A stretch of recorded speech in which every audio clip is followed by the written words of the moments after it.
praise my God, oh. Hey, dance for God, oh, sing for God, shout every day of my life, oh, I will sing it for you when they praise you, my God. Every day of my life, oh, I will sing it for you when they praise you, my God. Yes, tufatira nyene ukavuga ati reka ndabazanye nipitie katika ile njia ukiona reka ngire waingie ndani ya afrobeat, yani uingilie kwa vile benye wanapenda ya vile benye wanapenda donc zile style so unafanya nyimbo ya kuchezeka, songa mbele mbele, songa mbele, mabaya yote nyuma, nyuma songa mbele mbele songa.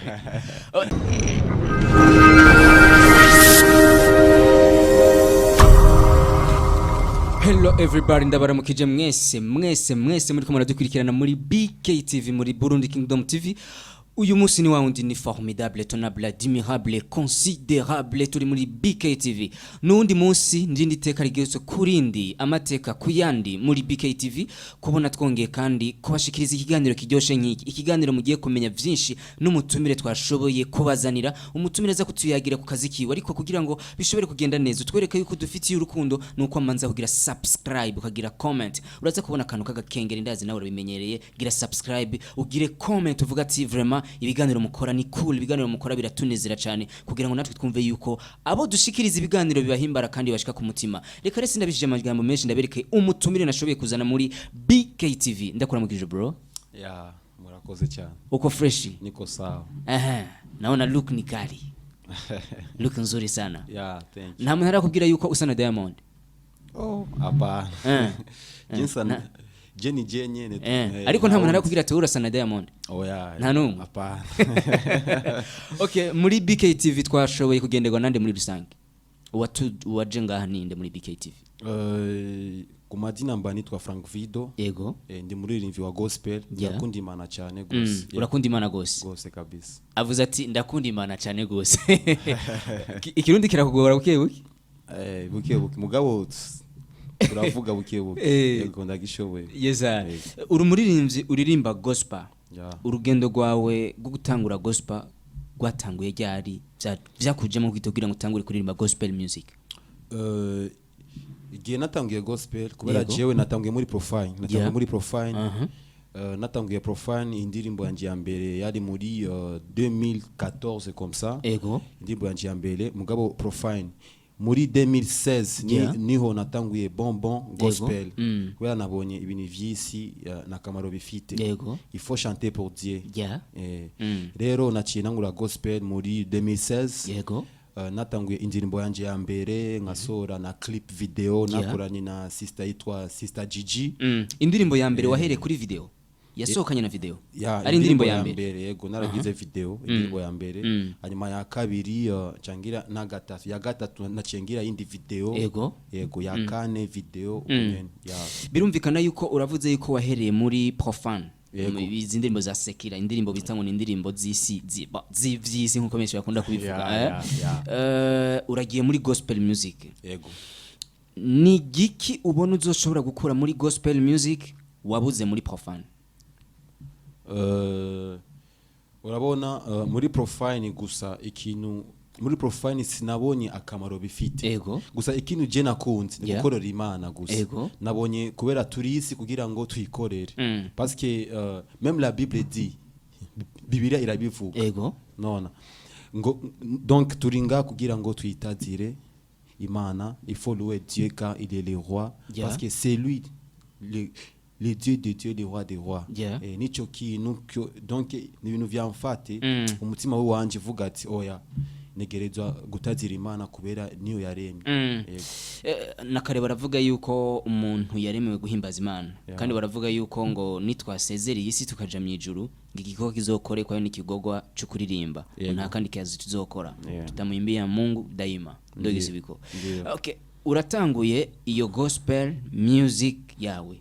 Itandukaniro uretse muntu zenye novuga uko abantu bakubona, hari abantu bavuga yuko umuntu tumaze kubona umuntu arimba profane akayivamo akaja muri gospel ngo bikunda gutumwa n'abantu bamubwira bati profane yihebe ko turabona yuko profane ari ivy'ingeso mbi wowe wahevye profane kubera bikujemo canke wibo bihevye kubera amajambo y'abantu? No, je nabihevye kubera viaje ku mutima wanje vuga ati ni décision. Donc c'est une décision que j'avais prise. Vuga ati oya negerezwa gushima Imana yanje kwiririmbira kubera niyo ishoboye nka kwitse na indi mana atariyo. Alors gospel c'est pour prêcher des bonnes nouvelles, évangélisation. Nico nakunze cyane. Évangélisation. Gospel music tukiri ngaho nyene. Gospel music uretse bujya butumwa ndiko ndavuga ubutumwa le message ibiri muri gospel music. Uretse bujya butumwa bwiza buri muri gospel music. Nica he kindi kintu gitandukanya uririmba profane n'uririmba gospel? Uririmba profane gusa wakati uko mu profane unaona profane ni unafanya muziki ya kujitapa weye unaimbia watu ukaimbira abantu umukobwa ibiki nibiki sasa bile nikaona kama na kama robifite akimi nasema intuze yenye usiseme ujumbe nasema le comportement d'une personne voilà okay. Igitandukanya uririmba profane n'uririmba gospel ivya message tumanze tubishire hasi.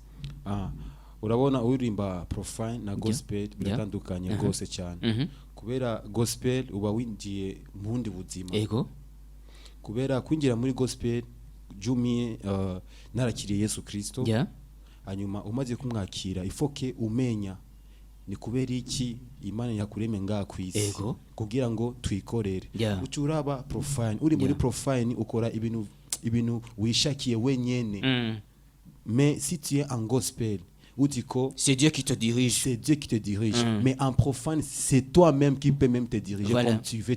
Donc, tu peux faire comme tu veux. Il y a pas beaucoup de paroles, il n'y a pas quoi. Mais, uri muri gospel, uba winjiye mu buzima bushasha. Kubera, wakati uko unasifu Mungu na kumwabudu, hiyo ndo mission. Ndo kazi yenye tulitumiwa tufanye. Sasa inabidi ke uba uri donc concentré gose kumana kubera nico kintu gikomeye ku buzima nakindi kabisa. Ariko ufatiye ngaho nyene hari abantu bavuga yuko gospel music naho biruko ari ubutumwa bwiza. Gospel music hano muri Buja Flavor hano muri 257 ni gospel music bavuga yuko iri hasi par rapport ya profane. Wibaze kari kubera iki?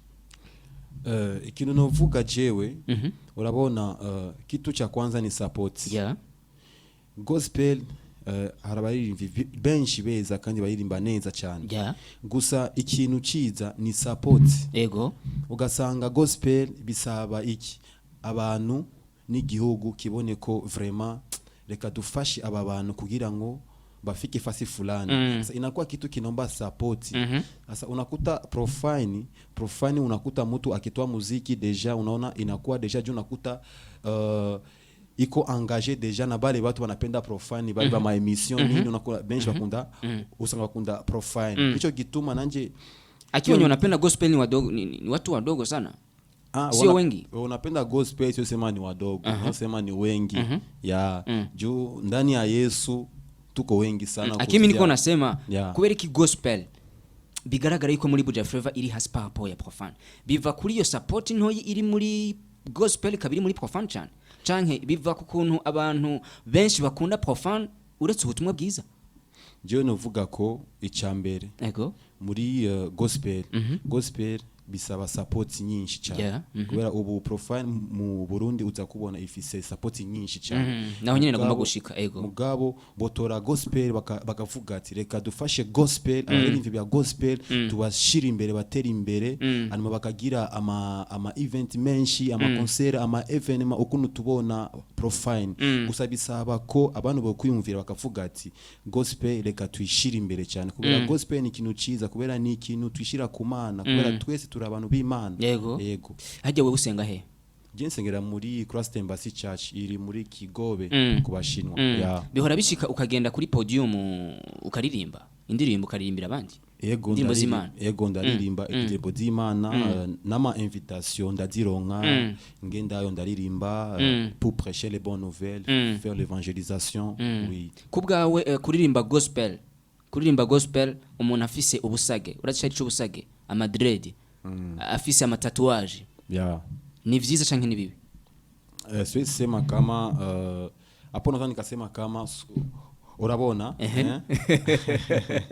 au ikintu novuga niki urabona umutima w'umuntu ndo kitu kya lazima hari abantu benshi usanga banaingia dimanche ku kanisa banaomba nini me unakuta ke aiko ndani vitendo ni vibaya sana, vitendo abiko bien mais ce qui est plus important ni roho juu umuntu yakiriye Yesu Kristo aba akiriye ubuzima bushasha ucuvyumva na wewe rero ubu Kristo busaba ko ku mutima wawe kwanza wemere ko Yesu numwami ariko ko bwawe ni vyiza yuko umuntu yashobora kuja kuri podium afise amatatuage imbere y'isengero ry'abantu kuririmba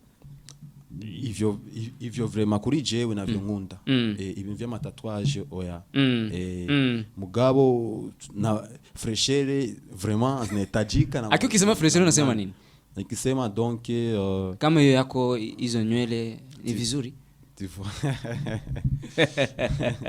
unaona kama mimi natia lakini unaona sio sifanye ngobile bia sana nitake nivingie ndani fanye madred nini ya moma una na changer na ingia mkwafe tu ya kawaida ya vile tu lakini cha muhimu ni kuonesha kile kinatoka ndani yako kiko kizuri. Hari indirimbo umaze gukora zitari nke, muri izo ndirimbo nkene tugirira akapera y'indirimbo imwe indirimbo imwe wewe ushobora kuyumvira ushobora kuturirimbira mu ndirimbo ziwawe. Praise my God, hey, dance for God, oh, sing for God, shout every day of my life, for I will sing for you when they praise you, my God. Every day of my life, for I will sing for you when they praise you, my God.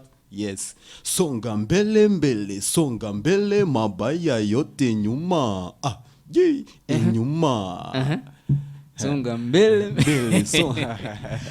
iyo ndirimbo nyene ndiko ndavuga iyo kama ni songa mbele abenshi barakunda kuvuga yuko hariho imidiho idakwiye kuja muri gospel kubwawe nivyo canke sivyo imidiho ikintu je novuga urabona ari ikintu wo kwiyumvira ukavuga ati ngira iki ara adoration louange byose birahari ukavuga ati reka ngire iyi style yo gushusha abantu zo gutamba iziriko donc ubu aramasire yarubu ucubona donc ndo sile zenye ziko zenye batu unaona bajene banapenda ucufatira hajya nyene ukavuga ati reka ndabazanye nipitie katika ile njia ucubona reka ngire afrobeat afrobeat yani uingilie kwa vile benye banapenda vile benye banapenda donc zile style unafanya nimbo ya kuchezeka ngabo amajambo ukoresha niyo kubazana sivyo mugabo ukinjira mu gya style si kwinjira ati profile oya ni style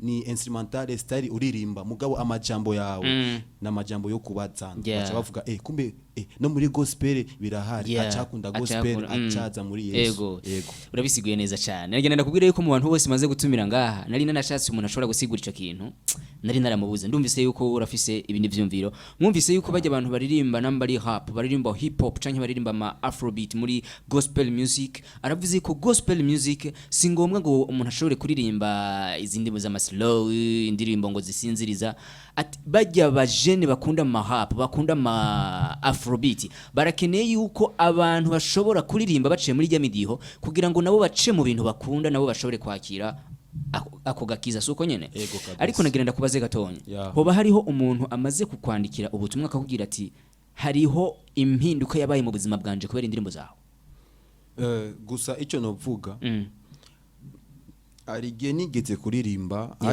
hari events hari n'umunsi wa concert baramamagaye ahantu kuririmba narabonye igenegeje kuririmba arabantu bakamamagaye bakavuga ati ya ndirimbo yawe ari ikintu cyangoze ku mutima we wanje ngamubwira ati oh glory to God kubera ibintu fete tubikora donc turabikora la gloire c'est à Dieu cyanda mubwira uko none ni kintu cihe cyagufashije acambwira ati ara majambo wavuze nimba uriko uraririmba ukunukuru kandi nabonye uriko uratamba abantu bariko bararyoherwa indirimbo ziwawe kandi amajambo yawe mbona n'amajambo y'Imana ni kintu nabonye kinini cyane cyafashije ku mutima acavuga ati najewe ubu rero negereza kuririmba gospel cyangwa ubu rero nzuzagura gutamba indirimbo za gospel. Yego ni ciza cyane kuko urumva ko hari abantu benshi bafashijwe n'ibintu by'iwawe. Ariko rero hari inkuru naronse yuko wewe uri mu baririmbyi bigeze kuja muri label y'abantu bari muri Suède. Kubera iki kuva muri label? Kubera iki wayivuyemo? Muri label urumva bo bari hanze kuko ngaha mu Burundi turamenya rero label za Empire hari amalabel atandukanye canke na muri gospel andi malabel arashobora kuba hari, ariko kumva yuko wari waronse iteka ryo kuja muri label y'abantu bari muri Suède, kubera iki kwivamo? Ntubona yuko umenga wari yonone? Oya, gusa n'ikintu twavukanye naragite indirimbo zitari nkeyi muri label yitwa Spiritual Youth kandi ndayikunda cyane na bagenzi dukorana neza cyane, hari Queen, hari Dina, hari Dani na jewe. Gusa bo bari hanze nanje ndino twabonye nakuntu twokorana, gusa umwe wese agakora ukwiwe. Ucubona jewe ari umunsi gusa washitse ngavuga ati kubera na channel yanje jenene nari mfite, gusa ibintu vyose donc byahora bisaba ko ndabishira muri label. Ngavuga ati negerezo nanje kuba mfite channel yiwanje, ibintu vyiwanje abantu bakaza donc qui me suivre pour mon channel. Alors tukumvikana ko je noshobora gukora jenyene, mugabo hari ibintu bikenewe muri music bonfasha tugafashanya gusa. Mugabo vyace bisaba ko je ndirimba jenyene kandi mba mfise channel yiwanje shasha. Nabo nyene barabandanya kuririmba? Nabo nyene barabandanya. Muri label canke umwe? Muri label mugabo arigiye nabo nyene baririmba umwe. Yego. Kandi n'ubu ubugenzi baracabandanya bigenda neza cyane turavugana. Urumva yuko bigiye kukorohera kuba waravuye muri label canke hariho ico wahomvye? Je ico novuga sinahomvye cyane kubera ikintu novuga ko sinahomvye cyane kubera turacari kumwe, turacavugana, baragufasha muri mwebi, baramfasha muri yego. Imigambi yawe ufise ni yahe? Imigambi yanje mu ndirimbo muri urugendo rwa gospel music. Gospel indirimbo ya donc ikintu je nshaka c'est que je fais gospel pour gagner les âmes, pour prêcher les bonnes nouvelles, kuvuga ubutumwa bwiza ku bantu, kugira abantu batamenya Yesu, abantu batamwakiriye bamwakire. Nimba nogira adoration, nogira afrobeat, nogira iki gusa ngira bijya vyose ndasenga Imana mvuga ati Imana yanje fasha kuri iki kintu ndiko ndakora kugira kubera nakazi kiwawe reka akakazi kaje ku bantu benshi kabakore ku mutima kandi kazanye benshi imbere yawe. Rero donc mon objectif c'est pour gagner les âmes, parce que si c'est l'argent, on a l'argent, ikintu gisaba kinini gukorera Imana c'est pour prêcher les bonnes nouvelles aux gens, pour gagner les âmes. Abatamenya Yesu bamumenye, abatamwakiriye bamwakire. Yego. Biciye mu ndirimbo zawe. Mu ndirimbo kubera ikinzira. Yego. Ahanje nuvume ngo noshobora kubashimira mwese mwari ko muradukurikirana muri BKTV. Ndagushimire bro. Yego murakoze cyane. Wakoze kuza muri BK. Yego Imana ibahezagire. Ejo ni nasubira kuvuga tuze hano uzozurirukanka. Nzoza kabisa na kibazo. Ahanje nuvume ngo noshobora kubashimira rero wadukurikiranye, ndazi yuko wamaze kugira subscribe, wamaze kugira comment, watubwiye ati ikiganiro kimeze bien canke kimeze faux. Reka ndabashimire cyane, turabakunda cyane. Ciao.